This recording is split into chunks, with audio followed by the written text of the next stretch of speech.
मेरा नाम नबीला है। मेरी हाइट 5 फुट 2 इंच है। मेरी एज 27 साल है और मैं बहुत ही क्यूट और खूबसूरत हूँ। मेरा चेहरा फूलों की तरह हुसैन है। मेरी आंखों में मस्ती भरी है। मेरे गाल मोटे और भरे भरे हैं और मेरे होंठ रस भरे रसीले हैं। तो हुआ कुछ यूं था कि मैं इस वक्त तकरीबन 16 साल की थी जब हमारे मैट्रिक के इम्तिहान होने वाले थे। मैं कोई बहुत कमज़ोर स्टूडेंट तो ना थी पर कोई बहुत ज़हीन स्टूडेंट भी ना थी, जिस वजह से इम्तिहानात की तैयारी के लिए मुझे किसी न किसी से रहनुमाई की ज़रूरत थी। मेरी खाला का बेटा शहजाद BA कर चुका था और वो हमारे घर से ज़्यादा दूर भी नहीं रहता था।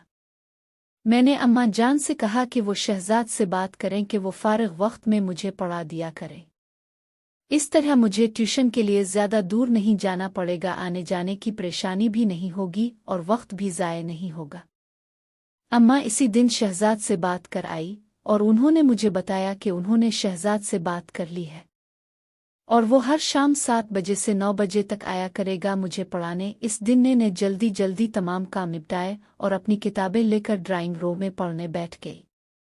तकरीबन 7:30 बजे होंगे जब शहजाद हमारे घर आए। शहजाद की उम्र इस वक्त 25 साल के करीब थी और काफ़ी वजीहा और हैंडसम शख्सियत के मालिक थे। उनका कद 6 फुट के करीब जबकि जिस्म मजबूत और तवाना था। क्लीन शेव के साथ सांवला रंग क़यामत खेज था। रस्मी सलाम दुआ के बाद मुझसे मुखातिब होते हुए बोले, अच्छा तो मेरी शागिर्द पढ़ाई के लिए तैयार है। मैंने भी सर हिलाते हुए कहा, जी वेरी गुड। ये बताओ किस सब्जेक्ट में खुद को ज़्यादा कमज़ोर समझती हो। शहजाद ने मेरी किताब उठाकर उसके वरक उलटते हुए किताब पर ही नज़रें जमाए मुझसे दूसरा सवाल पूछा। तो मैंने उन्हें बताया कि मैथ और इंग्लिश में कमज़ोर हूँ। मैं थोड़ा सिमट कर बैठी हुई थी और बात करते हुए भी थोड़ी जेजे कर रही थी। शहजाद ने किताब मेज़ पर रखते हुए मेरी जानिब देखा और बोले, अगर इसी तरह तुम घबराई और जेजेकित रहोगी तो मेरा नहीं ख्याल कि मैं तुमको जो कुछ पढ़ाऊंगा वो तुमको ज़हन नशीन भी करा सकूंगा। लिहाजा डरने जेजेकिनी की ज़रूरत नहीं। हम बड़े दोस्ताना माहौल में स्टडी करेंगे और जो कुछ भी पढ़ेंगे इसे याद भी रखेंगे। जी बेहतर। मैं खुद को थोड़ा रिलैक्स जाहिर करने की कोशिश करते हुए बोली। इस दिन पढ़ाई तो कोई ख़ास ना हुई, अलबत्ता शहजाद ने अपनी बातों और चुटकुलों की मदद से मेरी जेजेका दूर कर दी। मैं अब काफ़ी रिलैक्स भी थी। यही वजह थी कि मैं शहजाद के चुटकुलों का जवाब भी चुटकुलों की सूरत ही दे रही थी। मेरा चंचलपिन बेदार हो चुका था। शहजाद ने थोड़ी सी मैथ की मश्क कराई और इंग्लिश से शुरू करने का कहकर घर के लिए उठे। अम्मा ने उन्हें रोक लिया कि चाय तो पीते जाएं। शहजाद भी चाय के लिए बैठ गए। चाय और थोड़ी गुपशप के बाद शहजाद कल शाम 7 बजे आने का कहकर घर चले गए। तकरीबन 2 हफ्तों तक मामलात ऐसे ही चलते रहे। वो वक्त के खासे पाबंद थे, वक्त पर आते और अपना काम वक्त पर ख़त्म करके चले जाते।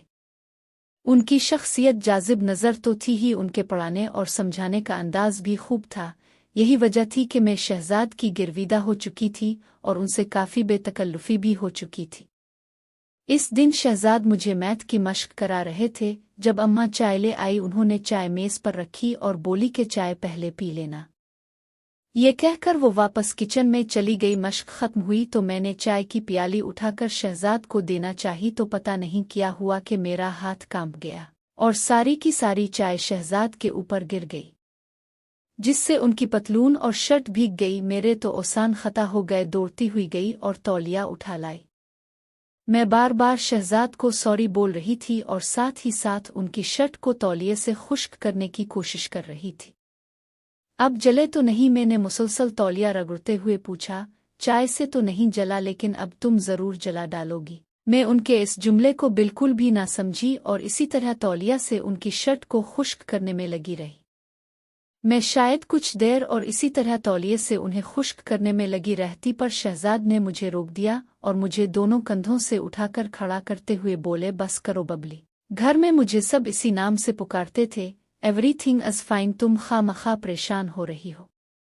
लेकिन मैं खुद में बहुत शर्मिंदा थी, इसीलिए जब मैंने उन्हें इस शफ़क़त से पेश आते देखा तो मेरी आंखों से आंसू निकल आए।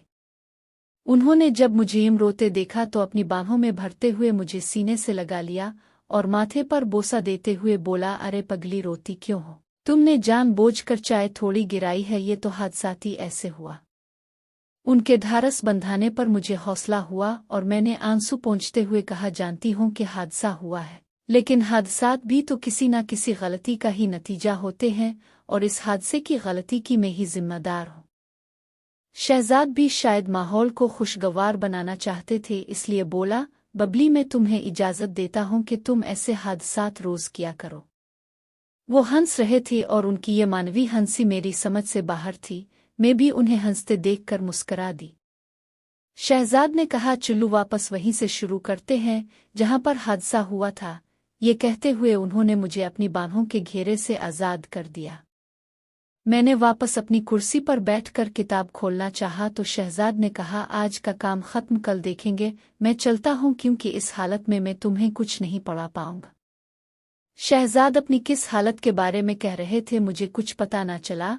मैं तो इस दिन जब मैं बेड पर थी तो ये वाकया बार बार मेरे दिमाग में घूम रहा था और ये सब इस वक्त तो मेरे लिए बेमानी थे, लेकिन अब उन वाकयात को सोचना अच्छा लग रहा था और मुझे पता ही न चला कि कब नींद ने आ लिया और मैं नींद की गहरी वादी में गौते खाने लगी।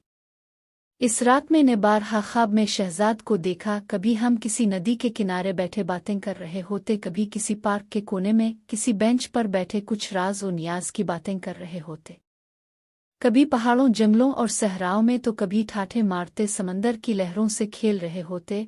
गरज इस रात मैंने और शहजाद ने मिलकर दुनिया जहान की सैर की। मैं इस दिन बहुत गहरी नींद सोई। सुबह उठी तो मेरे ख्वाब का हर मंजर मेरे ज़हन में नक्श था। मैं बिस्तर से उठना ही नहीं चाह रही थी। मैं उन ख्वाबों की दुनिया से निकलना ही नहीं चाह रही थी। मुझे इल्म नहीं कि ऐसा क्यों था, पर जो भी था बहुत पुरलुत्फ था। दूसरी शाम जब शहजाद हमारे घर पहुंचे तो मैं इसी वक्त नहाकर निकली थी। मेरे बाल गीले थे और उनसे अभी तक पानी टपक रहा था। शहजाद की बार बार उठती हुई नज़र को मैं बखूबी नोटिस कर सकती थी। मैं तो शहजाद को ख्वाबों में बसा चुकी थी, लेकिन यहाँ लगता था कि शहजाद के मन में भी कोई बात चल रही है। दौरान सटडी मुझे आज मेरी दिल में अजीब अजीब ख्यालात आ रहे थे। मैं नहीं जानती थी कि प्यार किया है, लेकिन इतना ज़रूर था कि शहजाद के ख्यालात मुझे मदहोश कर रहे थे। जिंदगी में मुझे ऐसी फीलिंग्स पहले कभी नहीं हुई थी। यूं ही जब शहजाद मुझे मैथ के एक सवाल की मश्क करा रहे थे तो मैं उनके साथ बहुत करीब हो गई थी। मैंने ऐसा कोई इरादतना नहीं किया था, बल्कि ऐसा होना इत्तेफाकना था। आखिर 9 बजे और शहजाद घर जाने के लिए उठे तो मैं भी किताबें समेट कर उठी तो उन्होंने करीब से गुजरते हुए बड़ी आहिस्तगी से कहा, बबली तुम आज बहुत खूबसूरत लग रही थी। मैंने चौंक कर उनकी तरफ देखा तो इस दौरान वो मुझसे दूर हिट चुके थे। उनके अल्फाज सारी रात मेरे कानों में बजते रहे। शायद ख्वातीन के मुताल्लिक सच कहा जाता है कि वो बहुत खुद पसंद होती हैं, इसीलिए उनकी तारीफ की जाए तो फूले नहीं समाती। अगले दिन भी शहजाद वक्त पर ही आ गए। अभी हमने सटडी स्टोर ठीक की थी कि बिजली चली गई। मैं उठी कि मोमबत्ती जलाकर ले आओ, तो शहजाद ने मेरा हाथ पकड़ लिया और बोले, हमने कौन सा मोतियों से माला परोहनी है, ऐसे ही बैठ के बातें करते हैं, थोड़ी ही देर में बिजली तो आ ही जाएगी। तो मैं भी उधर ही बैठ गई और हम इधर उधर की बातें करने लगे। शहजाद ने मेरा हाथ ऐसे ही पकड़े रखा था, लेकिन मुझे अजीब लग रहा था। अगरचे शहजाद की मोहब्बत मुझ पर हावी हो चुकी थी और उनकी पर असर शख्सियत ने मुझ पर जादू सा कर दिया था, लेकिन मैं फौरी तवक्को नहीं कर रही थी। कमरे में इस वक्त चूंकि अंधेरा था और हम एक दूसरे के चेहरों के तासुरात नहीं देख पा रहे थे। हकीकत कहूँ तो मुझे उनके हाथ अपने हाथ पर बहुत मज़ा दे रहा था, लेकिन कोई अंदरूनी खौफ था जो रोक रहा था।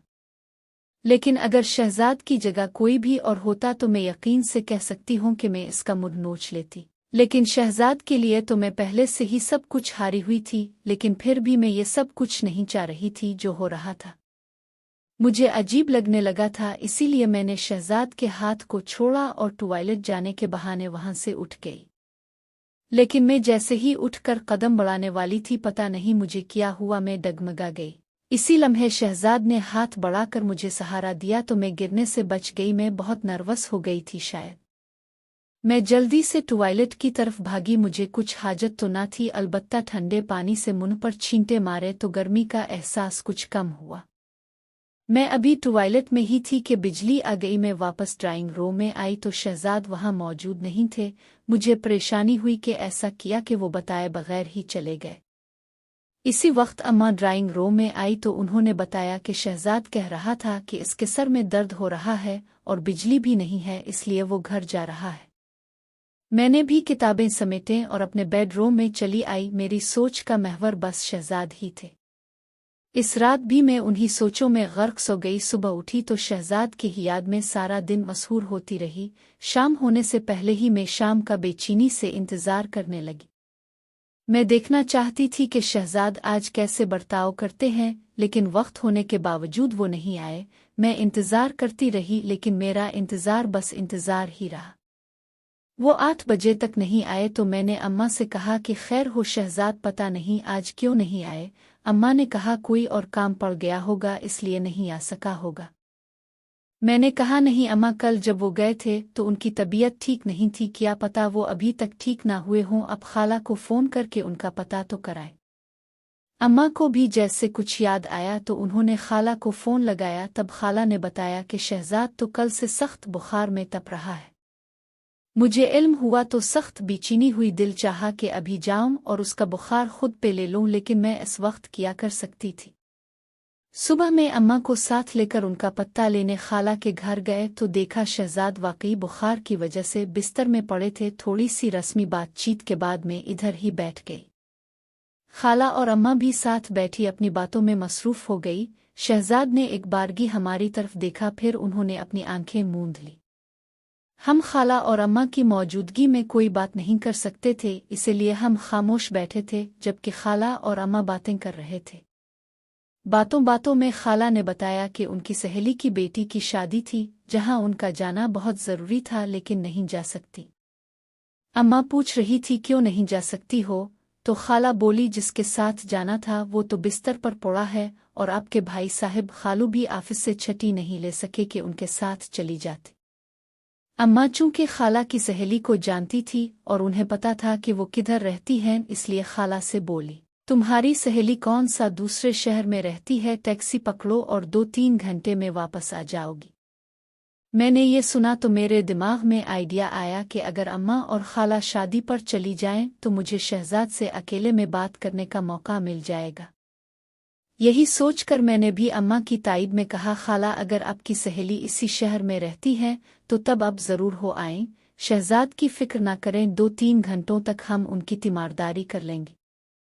खाला और अम्मा दोनों को मैंने शादी में जाने पर आमादा कर लिया, अगरचे अम्मा जाना नहीं चाहती थी। उन दोनों के जाने के बाद में और शहजाद अब घर में अकेले थे। कोई 15 मिनट तक हम में कोई बात ना हुई। शहजाद वैसे ही आंखें मूंदे लेटे रहे। शायद वो मेरा इंतज़ार कर रहे थे कि मैं कोई बात शुरू करूंगी, लेकिन मैं तजब्जुब में रही कि बात शुरू कैसे करूं और कौन सी बात करूं। तन्हाई और खामोशी माहौल पर अजब परसरर्थ थी। शहजाद ने मेरी तरफ करवट लेकर आंखें खोल दी। नबीला तुमने मुझे जला डाला। उनकी आवाज़ मेरी समातों से टकराई, उनकी नज़रें मेरे चेहरे पर गड़ी थीं। तुम शायद समझ रही होगी कि मैं बुखार से तप रहा हूं, लेकिन ऐसा नहीं है। ये आग जिसमें मैं जल रहा हूं तुम्हारी ही प्यार में लगी हुई है। देखो जल रहा हूं ना मैं। ये कहते हुए उन्होंने मेरा हाथ अपने माथे पर लगा दिया। उनका माथा सच में अंगारे की तरह था। जी शहजाद, मेरे मुंह से बस इतना ही निकल पाया। शहजाद दीवानों की तरह मेरे हाथ को अपने चेहरे पर रख रहे थे, जैसे वो इस तरह सुकून पा रहे हो। सुकून तो मुझे भी हासिल हो रहा था, मोहब्बत तो मुझे भी हो गई थी।